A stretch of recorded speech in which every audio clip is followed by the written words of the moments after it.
Ninakusalimu katika jina la Bwana Yesu. Tunamshukuru Mungu tena kwa kutupa nafasi nyingine ili tuweze kuendelea na mfululizo huu wa somo letu. Somo linaenda kwa jina la self awareness, jitambue.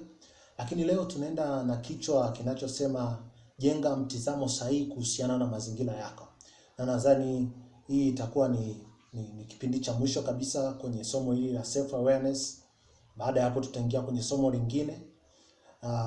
Nipende tu kuendelea kusisitiza kwamba kama bado haujaweza kusikiliza mfululizo wote wa somo hili, utaingia tu YouTube channel, unaweza ukasearch tu kwa jina la Emmanuel Mwakembe, basi utakuta mfululizo mzima wa somo la self awareness.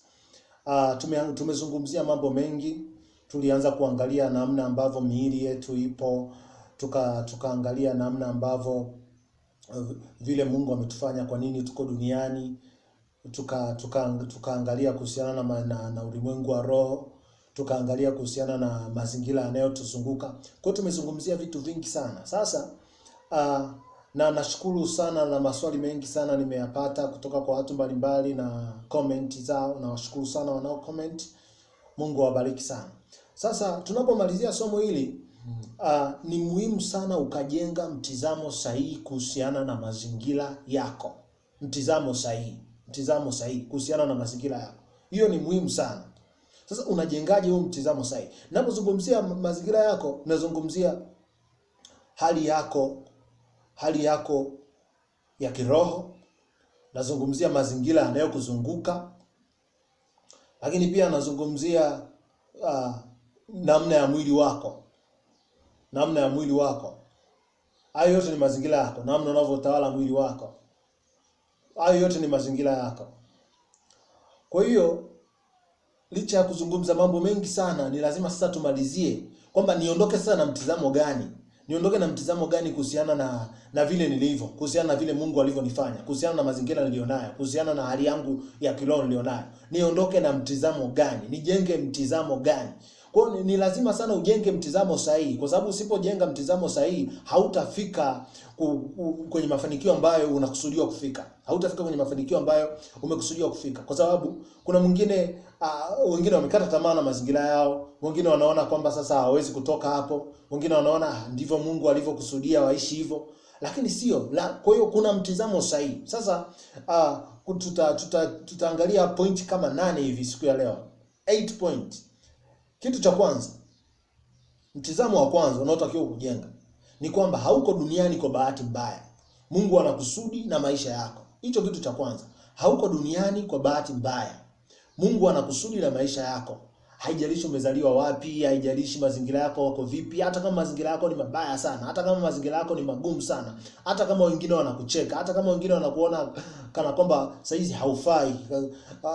Yaani hata wakisema watu wa aina fulani wapite mbele, huwezi hata kupita mbele. Kwa sababu gani? Kwa sababu mazingira yako sio hayako katika hali ya kuridhisha. Ni mazingira mabaya sana.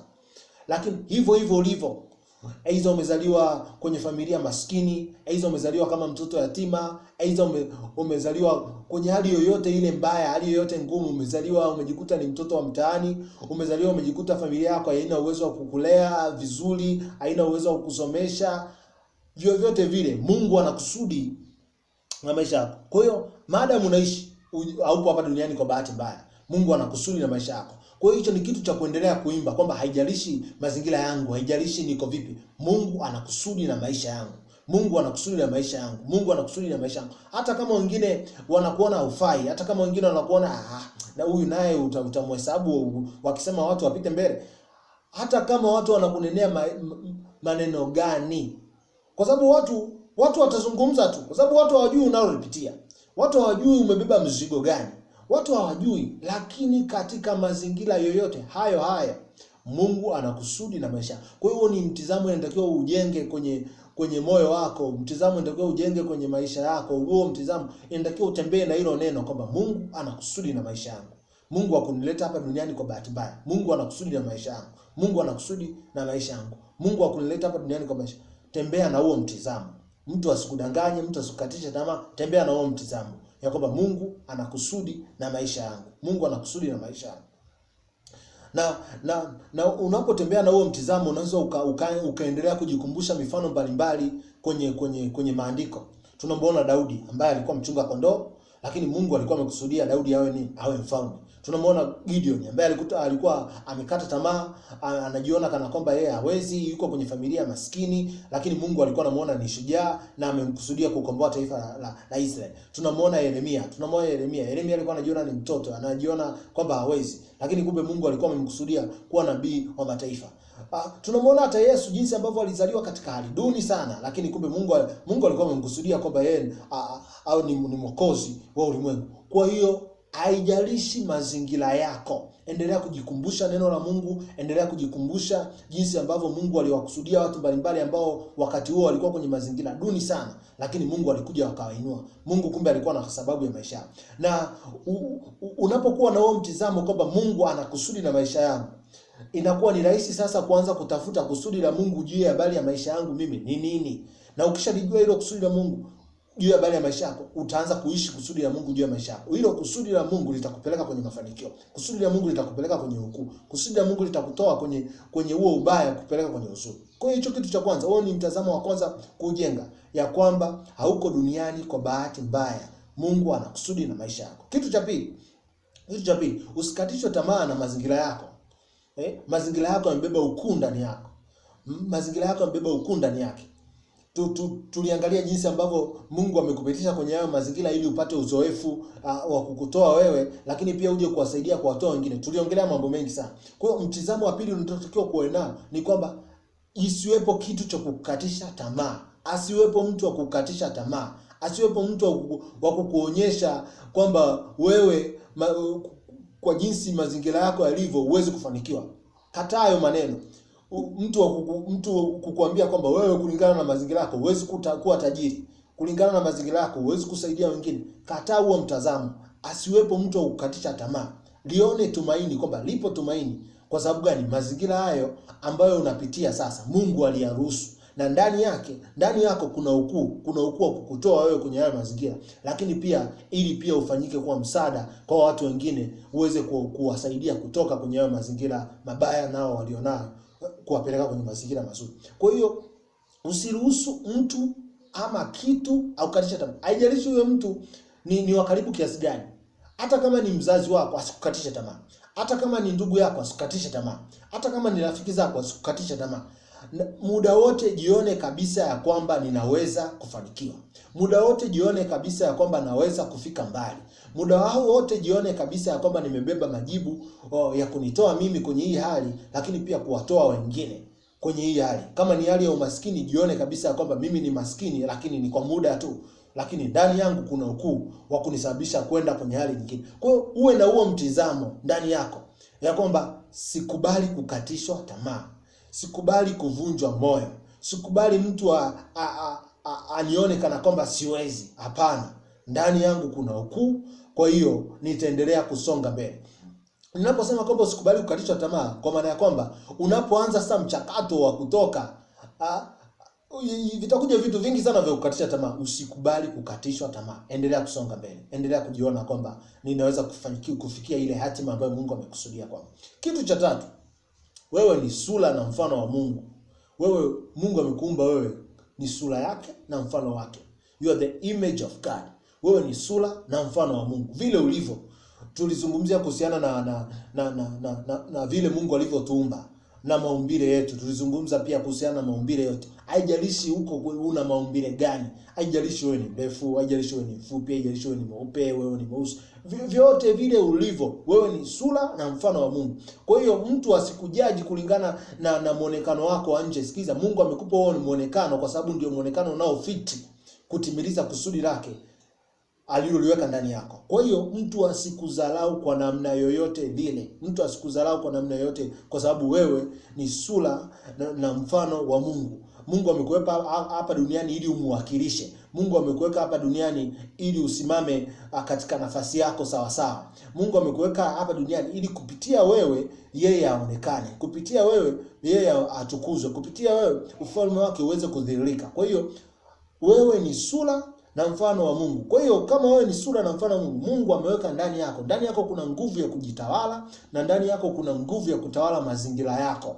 Ndani yako kuna nguvu inayokuwezesha wewe kujitawala, kutawala mwili wako, kuweza kucontrol mwili wako. Yaani sio mwili wako unakucontrol wewe, unakupeleka tu mahali hata ambapo pana kuharibia ile hatima ambayo Mungu amekusudia. Hapana, Mungu ameweka ndani yako nguvu ya kuweza kujitawala, lakini pia uwezo kuyatawala mazingira yako. Kwa hiyo usijidharau, usijione ufai. Ndani yako kuna nguvu. Wewe ni sura na mfano wa Mungu. Kwa hiyo tembea na huo mtizamo, tembea na huo mtizamo. Mtu asikuchukulie poa. Kwa maandiko anasema mtu asiudharau ujana wako. Mtu asikuchukulie poa kwa namna yoyote ile. Mtu asikuchukulie poa. Wewe ni sura na mfano wa Mungu. Tembea na huo mtizamo. Tembea na huo mtizamo. Ni muhimu sana. Ni muhimu sana katika hili somo la self awareness. Lazima utembee na huo msimamo. Somo letu tunasema jenga mtizamo sahihi kuhusiana na mazingira yako. Mazingira yako ni pamoja na mwili wako. Mazingira yako ni pamoja na maumbile yako. Jenga huo mtizamo kwamba mimi ni sura na mfano wa Mungu. Na urefu wangu mimi ni sura na mfano wa Mungu. Na ufupi wangu mimi ni sura na mfano wa Mungu. Na weupe wako, na weusi wako, vyovyote vile ulivyo, na sauti yako, na shape yako, vyovyote vile ulivyo, wewe ni sura na mfano wa Mungu. Kwa hiyo tembea na huo na mtizamo. Huo mtizamo utakutia nguvu. Huo mtizamo utakufanya ujiamini. Huo mtizamo utakufanya ujikubali. Huo mtizamo utakupa nguvu ya kuendelea mbele. Kitu cha nne, heshimu mchakato wa kukutoa mahali ulipo. Ili ukuletee mafanikio yasiyo na majuto. Heshimu mchakato. Sikiliza, kila kitu kina mchakato.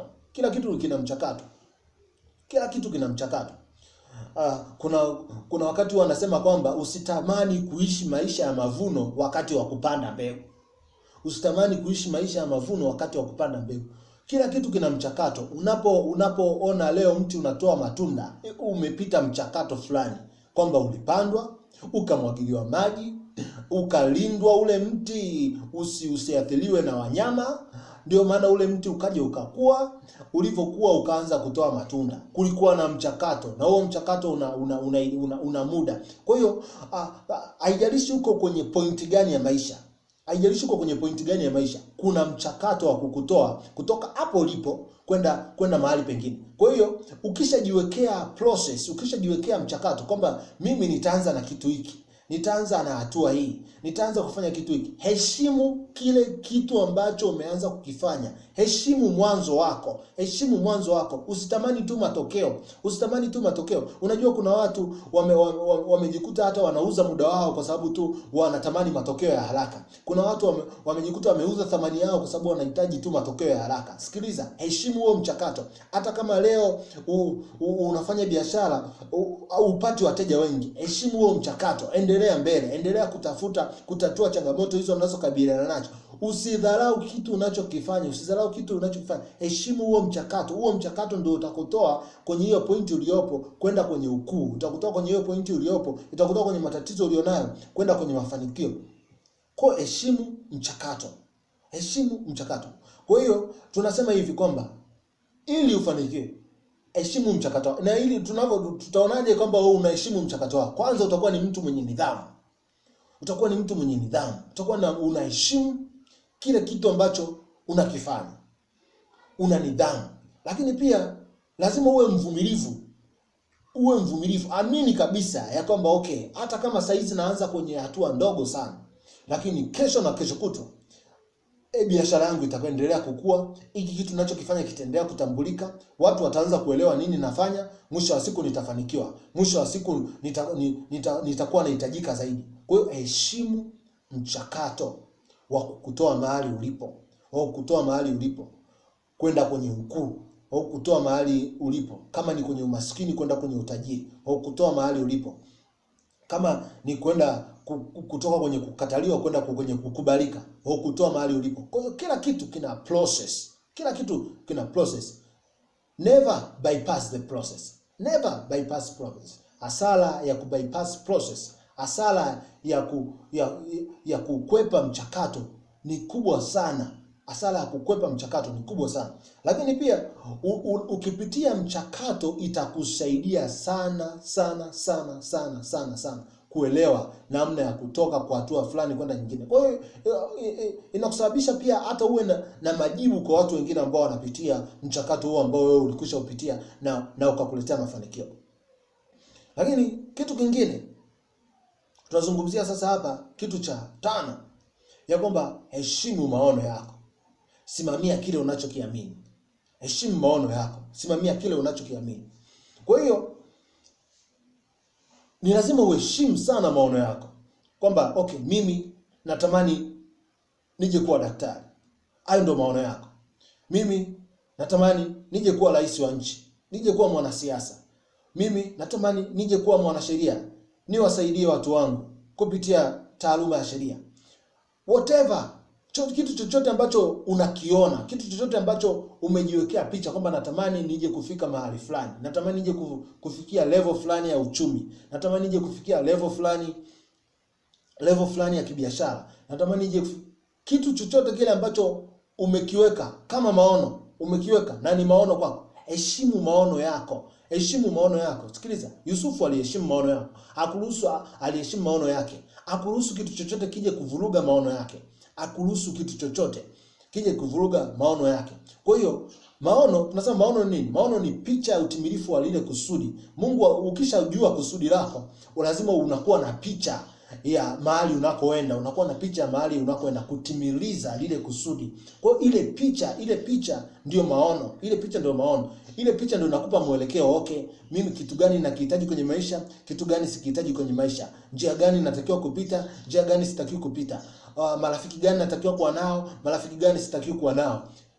Kwa hiyo maono yanakufanya uwe na priorities, uwe na vipaumbele. Uwe na vipaumbele. Hata kama vinakuja vitu 10 ndani yako, vitu 10 ambavyo unatakiwa kuchagua, unajua kabisa kwamba okay, mimi natakiwa nichague kitu hiki, mimi natakiwa niende kwenye mwelekeo. Heshimu hayo maono. Sikiza, ukiheshimu maono yako utafika kwenye safari yako, utafanikiwa kwenye safari yako. Lakini usipoheshimu maono yako, hautafika. Na ndio maana maandiko yanasemaje? Yanaambia pasipo maono watu huacha kujizuia.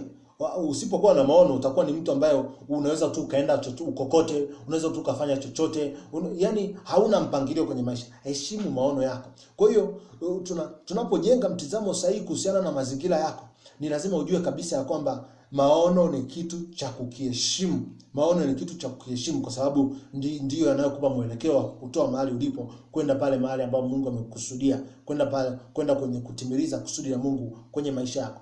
Kitu kingine, kitu cha 6, furahia maisha yako. Usijidharau wala usijihukumu. Sikiliza, haijalishi uko kwenye pointi gani. Hata kama maisha yako ni magumu sana, sikiliza, usiyachukie maisha yako, usijichukie. Furahia hayo maisha yako. Na kitu kitakacho kufanya ufurahie maisha yako, mwambie Mungu nakushukuru kwa kuruhusu kwa wakati huu mimi kuwa kwenye pointi hii. Mshukuru Mungu. Mwambie Mungu ninayafurahia haya maisha. Siyafurahii kwa sababu nimeridhika na haya maisha. Sifurahii kwa sababu nimeridhika, hapana. Nafurahia kwa sababu Mungu uliruhusu haya maisha na ndani yangu umeweka nguvu ya kunitoa kwenye hii point kwenda kwenye point nzuri zaidi, kwenye point iliyo bora zaidi. Kwa hiyo usiwe ni mtu wa kujichukia na kuona wengine ndio bora, wa kuona wengine ndio wanafaa, wa kuona maisha wengine ndio mazuri. Furahia maisha yako. Furahia maisha yako. Inawezekana uko kwenye pointi ya kula mlo mmoja kwa siku. Furahia maisha yako. Furahia maisha yako. Lakini sisemi kwamba ufurahie basi ulizike. Hapana. Ya furahia maisha yako, lakini ongeza bidii, ongeza juhudi ya kwamba na ndani yako amini kabisa ya kwamba nitatoka kwenye hii point. Kwa hiyo kule kula mlo mmoja kwa siku, furahia kwamba nakula mlo mmoja kwa siku, lakini kuna point inaiendea ambapo swala la chakula halitakuwa tena ni issue kwangu, ambayo swala la fedha halitakuwa ni issue tena kwangu. Swala la kutimiliza mahitaji yangu ya kila siku haitakuwa tena ni issue kwangu. Kwa hiyo furahia maisha yako. Furahia maisha yako. Inawezekana uko na familia yako mnaishi kwenye hali wafundishe watoto wako, mfundishe mke wako kufurahia maisha mlionayo. Wape imani kwamba jamani tutatoka hii point hiyo.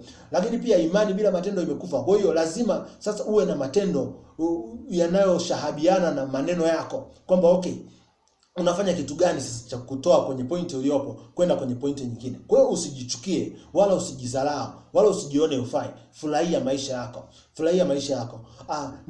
Na Mungu anapokupa kufanikiwa kwenye kitu chochote hata kama kidogo, furahia yale mafanikio. Furahia yale mafanikio. Mshukuru Mungu. Endelea kusonga mbele. Endelea kumwamini Mungu kwamba kama leo nimeweza kufanikiwa kwenye biashara yangu kupata kiasi hiki cha fedha ambacho sijawahi kukipata. Furahia yale mafanikio na endelea mbele.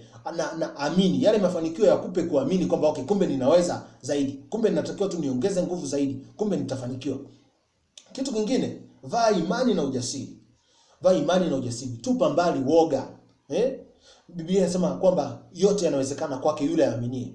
Sikiliza, katika mchakato wa kukutoa kwenye hali mbaya ulionayo kwenda kwenye hali nzuri, ni lazima uamini. Ni lazima uamini, uwe na imani ya kwamba inawezekana. Kwa hiyo huo ni mtazamo ambao unatakiwa uwe ndani yako, kwamba inawezekana. Usiwe na mtazamo kwamba haiwezekani, kwamba na mimi hapana. Futa huo mtazamo. Kuwa na mtazamo kwamba inawezekana. Inawezekana. Hata kama leo hii mimi maskini, inawezekana mimi kuwa tajiri. Hata kama mimi leo naonekana sifai, inawezekana mimi kuwa ni mtu mwenye tija kwenye jamii yangu. Hata kuwa na huo mtizamo kwamba inawezekana. Jenga imani. Jenga imani. Sasa unapojenga imani, tupilia mbali woga. Woga ni kitu kibaya sana. Woga wa kushindwa kuthubutu. Fursa zinapotokea unashindwa kuthubutu. Woga unakwambia kwamba huwezi. Woga unakwambia kwamba sikiliza, kama inatokea fursa na ndani yako kabisa unasikia kuiendea ile fursa, iendee ile fursa. Iendee ile fursa. Kama inatokea fursa ya kujifunza zaidi, jifunze zaidi. Achana na woga. Tupilia mbali woga. Yote yanawezekana kwake amini. Kwa hiyo hiyo ni kati ya mistari ya kuendelea kuimba kwamba inawezekana. Inawezekana. Kutoka hapa nilipo kwenda mahali pengine inawezekana. Kwa hiyo jenga huo mtizamo. Jenga huo mtizamo. Jenga huo mtizamo. Jenga huo mtizamo kwamba sawa, nimejua mazingira yangu. Sawa, nimejua kabisa kwamba Mungu aliruhusu mimi kuwa hivi nilivyo. Sawa, nimejua. Sasa inatakiwa nifanyeje? Ninatakiwa nijenge mtizamo sahihi kuhusiana na mazingira yangu. Nijenge mtizamo sahihi kuhusiana na mazingira yangu. Kwa hiyo nifanyeje? Niwe na imani. Nijue kabisa kwamba yote yanawezekana. Kitu kingine ni kwamba Mungu ametupa muda. Mungu ametupa muda. Kila mtu yuko kwenye hii dunia. Masaa ni yale ambayo Mungu ametupa. Ni masaa yale 24. Ni masaa yale 24. Unatumiaje muda wako? Jiulize. Kwa hiyo lazima uwe na mtizamo kwamba muda, Mungu amenipa muda maalum wa mimi kuwepo hapa duniani. Maalum. Na Mungu ametuficha kitu kimoja. Mungu ametuficha kuhusiana na kifo. Kwa hiyo hakuna mtu anayejua saa yake ya kuondoka hapa duniani. Lakini katika huo muda ambao Mungu amekupa kazi maalum ya kufanya. Kwa hiyo usiwe ni mtu wa kupoteza muda. Usiwe ni mtu wa kupoteza muda. Uwe ni mtu mwenye malengo. Lazima uwe na mtizamo kwamba okay, huu muda unaendelea kwenda. Kuna vitu usipovifanya leo, baada ya miaka 5 10 utakuja kujutia kwa nini sikufanya. Kuna vitu usipovifanya leo, baada ya miaka 6 7 utakuja kujutia kwa nini usivifanye. Kwa hiyo kitu cha msingi kabisa, hakikisha kabisa unatumia muda wako vizuri. Tumia muda wako vizuri kufanya nini? Tumia muda wako vizuri kuhakikisha kabisa unatimiliza malengo yako uliojiwekea kila siku, unatimiliza malengo yako uliojiwekea kila wiki, unatimiza malengo yako uliojiwekea ya kila mwezi, unatimiza malengo yako ya kila mwaka. Tumia muda wako vizuri. Na jinsi ambavyo unatumia muda wako vizuri wa kutimiza malengo yako, ndivyo ambavyo unakuwa na spidi kubwa kabisa ya kuweza kuyafikia maono yako, kwa sababu maono ni picha ya mahali unakotakiwa kwenda. Sasa ili ufike huko mahali unakotakiwa kwenda, ni lazima uwe na utashi mzuri wa kutumia muda wako vizuri. Usiruhusu muda wako upotee kwenye mambo ambayo hayakusaidii. Usiruhusu muda wako upotee kwenye mambo ambayo hayana tija, mambo ambayo hayana mchango chanya kwenye maisha yako, mambo ambayo hayakusogezi kwenda kwenye mafanikio yako. Wengine wanatumia muda wao vibaya. Ukitumia muda wako vibaya, usitegemee kabisa ya kwamba utaweza kufikia mafanikio ambayo Mungu aliyakusudia ufikie, kwa sababu maisha ni muda. Mungu ametupa masaa hayo 24 kwa siku. Mungu ametupa masaa 12 kwa mchana, masaa 12 kwa usiku. Ni muda ule ule. Hakuna mtu aliyeongezewa muda zaidi ya masaa 24 kwa siku. Masaa ni yale yale. Kwa hiyo hakikisha muda wako unautumia vizuri, unatumia vizuri kutimiliza lile kusudi ambalo Mungu ameliruhusu kwenye maisha yako. Kwa hiyo hicho ni kitu cha msingi sana. Hakikisha unatumia muda wako vizuri. Natoa mzo kwamba hakikisha unatumia muda wako vizuri. Muda ni kitu cha msingi sana. Kwa sababu ndani ya mwaka kuna siku 360. Kuna siku 360. Hizo ni siku. Ndani ya siku kuna masaa 24. Sasa kuna wiki. Wiki ina siku 7. Mwezi una wiki 4. Kwa hiyo huo wote ni muda. Usipoweza kutumia muda wako vizuri ndani ya siku, maana yake hautatimiliza malengo yako ya siku. Hautatimiliza malengo yako ya wiki. Usipotumia muda wako vizuri ndani ya wiki, hautatimiliza malengo yako ya mwezi. Usipotumia muda wako vizuri ndani ya mwezi, hautatimiliza malengo yako ya mwaka. Usipotumia muda wako vizuri ndani ya mwaka, hautatimiliza malengo yako ya miaka yako 5 au miaka yako 10. Usipotumia muda wako vizuri, hautafanikiwa kuweza kutimiliza lile kusudi la Mungu kwenye maisha yako. Kwa hiyo ni kitu cha msingi sana kujenga mtizamo sahihi kuhusiana na mazingira yako. Nitasoma tu hizi pointi kwa haraka. Nimesema pointi ya kwanza, hauko duniani kwa bahati mbaya. Mungu anakusudi na maisha yako. Pointi ya pili, usikatisha tamaa na mazingira yako. Mazingira yako yamebeba ukuu ndani yake. Pointi ya tatu, nimesema wewe ni sura na mfano wa Mungu.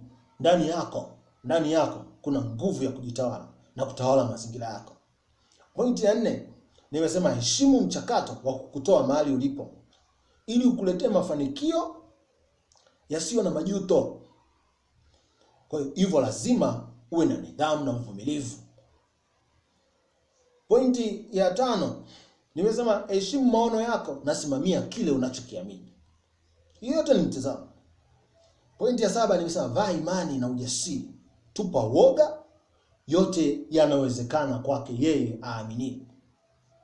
Hii pointi ya 8, nimesema Mungu ametupa muda na kazi maalum ya kuja kuifanya hapa duniani. Kwa hiyo hatujaje duniani kulalamika. Haujaje duniani kulalamika, mimi mazingira yangu mabaya, mimi siwezi. Hapana, umekuja duniani kufanya kazi. Umekuja duniani kusolve matatizo. Na nikuongezee tu pointi ya mwisho kwamba umekuja duniani kusolve matatizo. Umekuja duniani kusolve matatizo. Sikiza, Yesu aliwaambia wanafunzi wake kwamba nawatuma ninyi kama kondoo katikati ya mbwa mwitu. Hakusema kwamba nitawaondolea mbwa mwitu. Alisema nawatuma. Najua kabisa kwamba ninyi ni kama kondoo katikati ya mbwa mwitu. Kwa sababu gani? Anasema ndani yako umebeba majibu. Ndani yako umebeba majibu ya matatizo yanayozunguka jamii yako. Ndani yako umebeba majibu ya matatizo yanayozunguka jamii yako. Kwa hiyo lazima uwe na mtizamo huo unapokabiliana na mazingira yako.